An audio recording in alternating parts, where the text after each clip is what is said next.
অনুরাগের ছোঁয়া শেষ হওয়া নিয়ে ক্ষোভ প্রকাশ করলেন অভিনেতা রাহুল মজুমদার। ধাক্কা খেলেন অনুরাগের ছোঁয়ার নায়ক রাহুল মজুমদার। শুক্রবার সকালেই নিয়ম মতো শুটিং সেটে এসে পৌঁছান তিনি, কিন্তু সেখানে শুনে চমকে দেওয়ার মতো খবর, বন্ধ হয়ে যাচ্ছে অনুরাগের ছোঁয়া ধারাবাহিকটি। রাহুলের কথায় 10 বছর অভিনয় জীবনেও এমন অপমান কখনোই হয়নি। অভিনেতা জানান, তাকে স্পষ্ট বলা হয়েছিল যে এই সিরিয়ালটি আরো অনেক দিন চলবে। এই আশ্বাসে তিনি আরো কয়েকটি ভালো কাজ ছেড়ে অনুরাগের ছোঁয়াতে যুক্ত হয়েছিলেন, কিন্তু এসে জানেন ধারাবাহিকের শুটিং নভেম্বরেই শেষ এবং সম্প্রচার থামবে ডিসেম্বর 4 তারিখে। রাহুল আরও জানান, ধারাবাহিকের রেটিংও ভালো ছিল। স্বস্তিকা ঘোষের সঙ্গে তার জুটি মাত্র কিছুদিনের বিপুল জনপ্রিয় পেয়েছিল।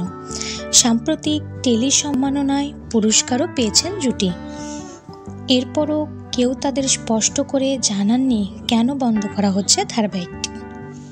অভিনেতার কথায়, হরগৌরী প্রায় 600 এপিসোডের পর বুঝেছিলাম শেষ হতে পারে, তাই নিজেই সরে এসেছিলাম, কিন্তু অনুরাগের ছোঁয়া এমন কোনো সংকেত পায়নি। এবার কি করবেন রাহুল? তার উত্তরে, নতুন কাজের কথা চলছে, তবে এবার বেছে কাজ নেব। শোনা যাচ্ছে অনুরাগের ছোঁয়ার স্লট নিচ্ছে স্নিগ্ধা বসুর নতুন ধারাবাহিক মিলন হবে কতদিনে। রাহুলের ক্ষোভে কেন্দ্রবিন্দু এটাই, দীর্ঘ অভিজ্ঞতা থাকার সত্ত্বেও তার মতে অশোভন এবং অপেশাদার আচরণ। ভিডিওটি কেমন লাগলো অবশ্যই কমেন্ট করে জানাবেন। এই ধরনের নতুন নতুন আপডেট পেতে আমাদের চ্যানেলটি অবশ্যই সাবস্ক্রাইব করবেন।